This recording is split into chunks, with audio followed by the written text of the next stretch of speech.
अरे उधर देखो, एक आदमी इधर आ रहा है। देखने में तो कोई सेठ दिखाई दे रहा है। शानदार कपड़े पहने हैं, गले में कितने बड़े बड़े मोतियों की माला है, हाथों में अंगूठियां भी है।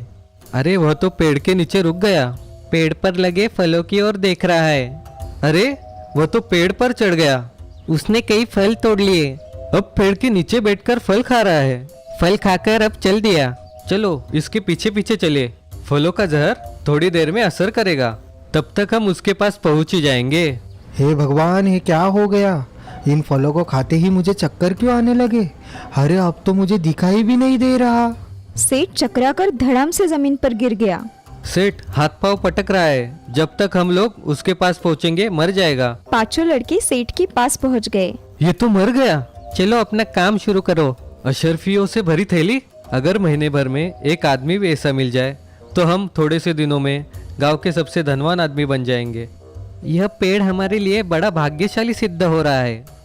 कल्पवृक्ष है, कल्पवृक्ष। इस पेड़ में लगने वाले फल इतने जहरीले होते हैं कि एक फल भी खाने के बाद आदमी जिंदा नहीं रह सकता, और फल इतने सुंदर होते हैं कि देखकर ही जी ललचाने लगता है। एक दिन जब वे पांचों एक चट्टान की आड़ में बैठे थे, उन्होंने एक काफिले को आते देखा। काफी बड़ा काफिला है, माल से भरी 10 गाड़ियां हैं। आज हम जरूर लखपति बन जाएंगे। काफिले की 10 गाड़ियां उस पेड़ के नीचे पहुंचकर रुक गई। लगता है ये आम है। मैंने इतने बड़े और सुंदर आम आज से पहले कभी नहीं देखे। बहुत मीठे होंगे ये आम। तुम बैलों को खोलकर छाव में बांध दो, मैं पेड़ पर चढ़कर ढेर सारे फल तोड़ लाता हूँ। ठीक है, जब तक तुम फल तोड़कर पेड़ से उतरोगे सेठ जी भी यहाँ पहुँच जाएंगे। हाँ, उनका घोड़ा बड़ा पानीदार है, बस पहुँचने ही वाले होंगे। गाड़ी वालों ने गाड़ियां पेड़ की छाया में रोक दी और बैल खोलकर छाया में बांध दिए। एक आदमी पेड़ पर चढ़ गया और फल तोड़ने लगा। बाकी लोग नीचे गिरे फलों को इकट्ठा करने लगे। अरे इन आमों में से तो बहुत बढ़िया खुशबू आ रही है। क्षमा करना भाइयों, मैं अपने आप को रोक नहीं पा रहा। मैं एक आम खा लेता हूँ, जब तक सेठ जी आएंगे एक एक आम खा लो।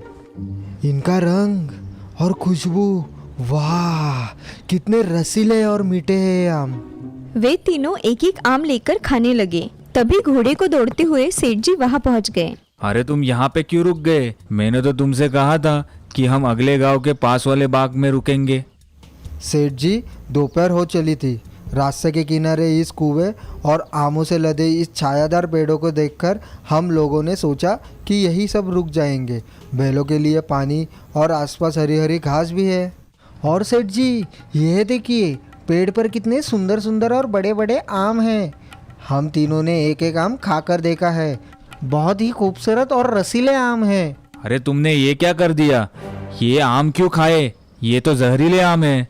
सेठ जी ने दौड़कर घोड़े पर लटके थैले में से एक शीशी निकाल दी। लो, ये एक एक गोली खा लो, वरना मर जाओगे। अच्छा हुआ कि मैं समय पर पहुंच गया। अगर मुझे 5 मिनट भी देर हो जाती तो मेरे पहुंचने तक तुम तीनों भी मर चुके होते। ये आप क्या बोल रहे हैं सेठ जी?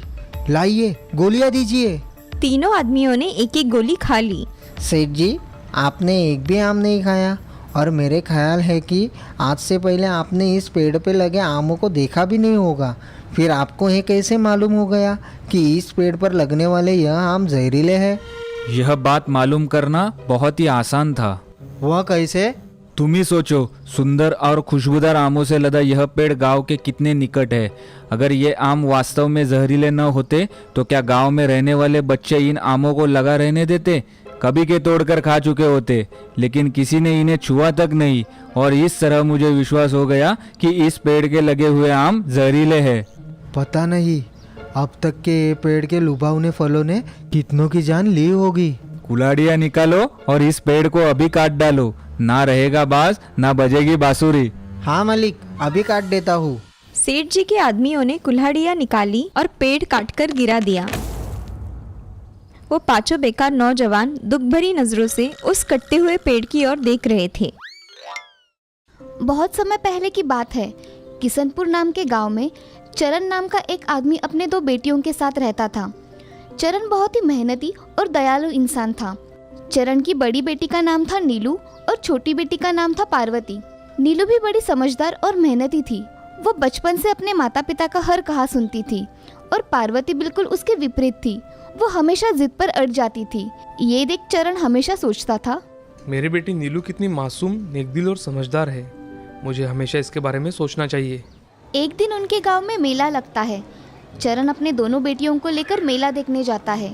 तभी नीलू को एक गुड़िया पसंद आ जाती है और नीलू अपने बाबा से, बाबा मुझे वो गुड़िया चाहिए, मुझे वो बहुत पसंद आई है।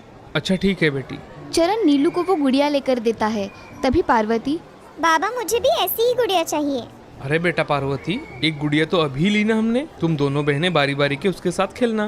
नहीं बाबा, मुझे वो गुड़िया बस मेरे लिए चाहिए, जिसके साथ मैं सिर्फ अकेली खेलूंगी। नीलू पार्वती की जिद सुनकर चरण से कहती है, बाबा ये गुड़िया आप पार्वती को दे दो, अगली बार जब मेला लगेगा तब आप मुझे कुछ और खरीद कर देना। नीलू अपने हाथ की गुड़िया पार्वती को दे देती है। ये सब देखकर चरण सोचता है, सच में भगवान, तुमने मुझे बहुत समझदार बेटी दी है, जिसे अपने माता पिता के हालातों के बारे में पता है तो बेचारी किसी चीज़ की जिद नहीं करती। चरण हमेशा अपनी बेटी के बारे में सोचा करता था, क्योंकि उसे पता था कि उसकी बड़ी बेटी कभी भी उसे किसी चीज़ की ज़रूरत हो तो भी नहीं मांगेगी। वो हमेशा उसका ध्यान रखा करता था। ऐसे ही कुछ साल बीत जाते हैं। नीलू और पार्वती अब बड़ी हो गई थी। दोनों की शादी की उम्र हो गई थी। उनके लिए अब रिश्ते आना शुरू हो गए थे। ये देखकर चरण अब बहुत चिंता में पड़ जाता है। चरण को चिंता थी तो उसकी बड़ी बेटी की, उसके सीधे साधे स्वभाव की। ससुराल जाकर अगर मेरी बेटी को अच्छी सास नहीं मिली तो मेरी बेटी तो घुट घुट कर मर जाएगी, पर मुझे कभी कुछ नहीं बताएगी। नहीं नहीं, मुझे नीलू के लिए एक अच्छा परिवार ढूंढना पड़ेगा। वो गरीब रहेगा तो चलेगा, पर मैं मेरे नीलू के लिए एक अच्छा परिवार ढूंढूंगा। इसीलिए चरण एक परिवार जो उनके बराबरी का भी नहीं था, फिर भी ऐसे परिवार में नीलू की शादी कर देता है और अपनी कुछ जमीन बेचकर कुछ पैसे दहेज में दे देता है, ताकि आगे जाकर नीलू को उसके ससुराल वाले कुछ ना बोल सके। नीलू जब पहली बार अपने ससुराल जाती है और देखती है तो उनके यहाँ ना रहने के लिए अच्छा घर था, ना घर में कोई सामान। अगले दिन जब वो अपने बाबा के घर आती है तो अपने बाबा से कहती है, बाबा आपने मेरी शादी कैसे घर में कर दी? वहाँ ठीक से रहने की जगह भी नहीं है, ना ही घर का सामान है। मैं अपनी गृहस्थी कैसे संभालूं बाबा? बेटी मुझे सब पता है, लेकिन वो लोग बहुत अच्छे हैं, तेरा बहुत अच्छे से ख्याल रखेंगे। और रही बात घर और सामान की, तो बेटा मैंने तुम्हारे लिए जो लड़का ढूंढा है वो लाखों में एक है। दामाद जी तुम्हारे लिए बहुत जल्द सब कुछ तुम्हारे कदमों में डाल देंगे। तुम फिक्र मत करो बेटा, वो बहुत मेहनती लोग हैं, बस तुम्हें उनके पीछे हर हाल में खड़ा रहना है। आपने जो कुछ भी मेरे बारे में सोचा होगा वो बिल्कुल सही होगा बाबा। शादी की रस्म पूरी होने के बाद नीलू अपने ससुराल पहुंच जाती है। उस दिन के बाद नीलू ने कभी उस बात का जिक्र तक नहीं किया।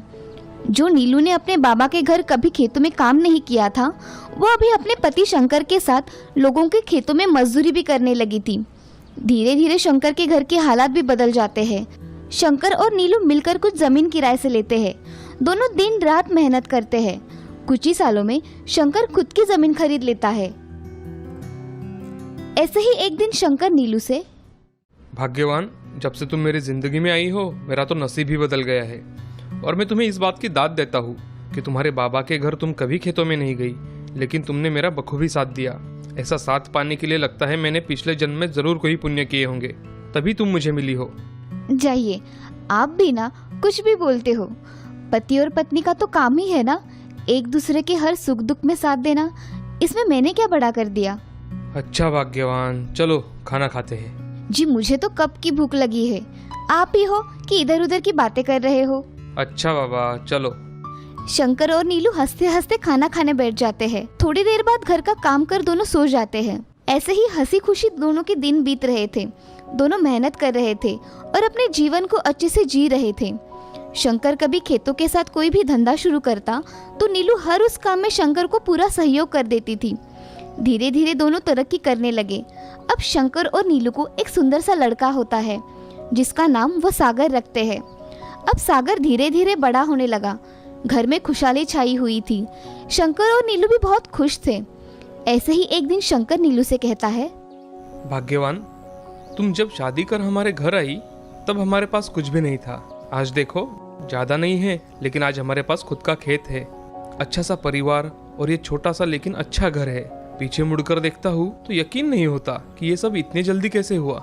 हाँ जी, बस भगवान हम पर ऐसी ही कृपा बनाए रखे, हमें हमेशा मेहनत की ताकत दे। दोनों बातचीत करने के बाद अपने अपने काम में लग जाते हैं। कुछ साल बीत जाते हैं। अब सागर भी 12वीं की परीक्षा देकर आगे सीखने के लिए बाहर जाता है। नीलू और शंकर इधर बहुत मेहनत करके सागर को पढ़ाते हैं। सागर भी अच्छे से पढ़ाई कर रहा था। कॉलेज की छुट्टियां लगने की वजह से सागर घर आता है। तभी सागर शंकर से, बाबा अब मुझे 1 महीने की छुट्टी है, आप बस ये 1 महीना आराम कीजिए, खेत के सारे काम मैं कर लूँगा। सागर की ये बात सुनकर शंकर को अच्छा लगा कि मेरे बेटे को हमारी फिक्र है। लेकिन शंकर सागर से कहता है, हाँ बेटा, ज़रूर काम करना तुम, लेकिन अभी तुम सिर्फ अपनी पढ़ाई पर ध्यान दो, आगे जाकर काम ही काम करना है। ठीक है बाबा, लेकिन आप मुझे छोटे काम भी तो बता दिया करो, उतना ही आपका काम कम हो जाएगा। ठीक है बेटा। ऐसे ही एक दिन शंकर शाम को फसल में पानी देने के लिए खेत में निकलता है। रास्ते से जाते वक्त शंकर की गाड़ी का एक्सीडेंट हो जाता है। गांव वाले शंकर को उठाकर पास के शहर के अस्पताल लेकर जाते हैं। सर पर मार लगने की वजह से शंकर कोमा में चला जाता है। सागर भी अस्पताल पहुंच जाता है। वहां के अस्पतालों में नई तकनीक ना होने के कारण वहां के डॉक्टर उन्हें दूसरे शहर एम्बुलेंस में भेज देते हैं। दूसरा शहर दूर होने के कारण शंकर रास्ते में ही चल बसते हैं। सागर के तो पैरों के तले जमीन खिसक जाती है। इधर नीलू को इस बात का कोई पता ही नहीं था। रात भर सागर अपने बाबा शंकर के पास बैठकर रोता है। अगली सुबह सागर और गांव वाले शंकर को घर ले आते हैं। नीलू तो ये सब अचानक देखकर अपने होश खो बैठती है। सागर अपने पिता का अंतिम संस्कार कर घर आता है। माँ, अब हमारा क्या होगा माँ? अब कौन मुझे इतना प्यार करेगा? माँ, कौन मेरे पीछे खड़ा होगा? कौन मुझे घर आते ही गले लगाएगा? माँ, मैं अब बाबा शब्द कभी अपनी जिंदगी में नहीं बोल पाऊंगा ना माँ, बताओ ना माँ। चुप हो जाओ मेरे बेटे। दोनों एक दूसरे के गले लगकर रोने लगते हैं। घर की सारी जिम्मेदारी नीलू के ऊपर आ जाती है। सागर टूट ना जाए इसलिए नीलू कभी सागर के सामने नहीं रोती, और सागर भी अपनी माँ को ज्यादा दुख ना हो इसलिए वो भी कभी अपनी माँ के सामने नहीं रोया। दोनों एक ही जगह सोते और हर रात रोते थे, लेकिन एक दूसरे को उन्होंने कभी समझने नहीं दिया ताकि कोई कमजोर ना पड़े। सब विधि संपन्न होने के बाद सागर और नीलू दोनों ही तुरंत अपने खेतों में काम शुरू कर देते हैं। सागर दोपहर तक खेतों में काम करता था और दोपहर के बाद शहर जाकर कोर्ट कचहरी के लिए लगने वाले कागजात जमा करता था। आज तक उसे ऐसा कोई काम करने की जरूरत ही नहीं पड़ी थी। वो एक पेड़ के नीचे बैठता और अकेला जितना जी चाहे रो लेता और घर आकर अपने माँ से कहता, माँ सब ठीक है, मैं सब संभाल लूँगा। एक दिन नीलू सागर से, बेटा तुम इधर खेती पर ध्यान मत दो, तुम अपनी पढ़ाई पूरी कर लो, तुम्हारे पिताजी भी यही चाहते थे बेटा। हाँ माँ, मैं अपनी पढ़ाई पूरी कर लूँगा, तुम चिंता मत करो। सागर खेती के थोड़े काम करके परीक्षा देने जाता था। उस साल सागर सारे विषय में फेल हो गया।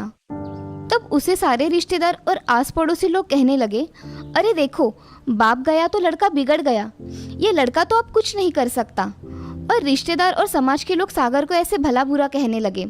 सागर और मन ही मन में टूटने लगा। वो अपने बाबा के बहुत ज़्यादा करीब था। जब भी वो पढ़ाई करने बैठता था उसे अपने बाबा का अंतिम संस्कार उसकी आंखों के सामने आता था। वो किसी भी चीज़ में अपना मन नहीं लगा पा रहा था। ऊपर से लोग उसे हिम्मत देने के बजाय भला बुरा कहने लगे थे।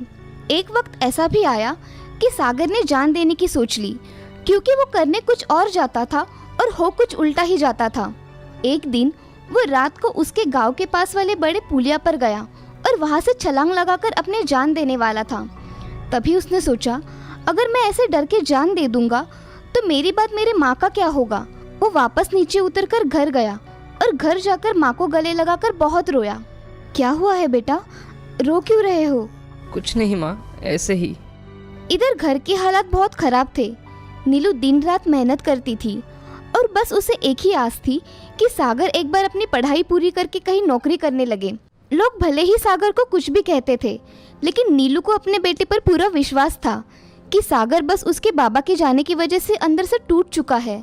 उसकी उम्र ही क्या है, वक्त के साथ मेरा बेटा कुछ ना कुछ जरूर कर लेगा। 1-2 साल बीत जाते हैं। सागर एक अच्छी नौकरी पर लग जाता है। माँ, मुझे नौकरी लग गई है, अब तुम्हें चिंता करने की कोई ज़रूरत नहीं है। मेरे बेटे, मुझे पता था एक ना एक दिन तुम अच्छा कर ही लोगे।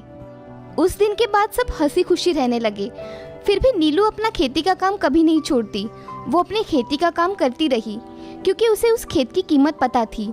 उस खेतों में शंकर की यादें थी, सागर भी अपने खेतों से उतना ही प्यार करता था जितना नीलू।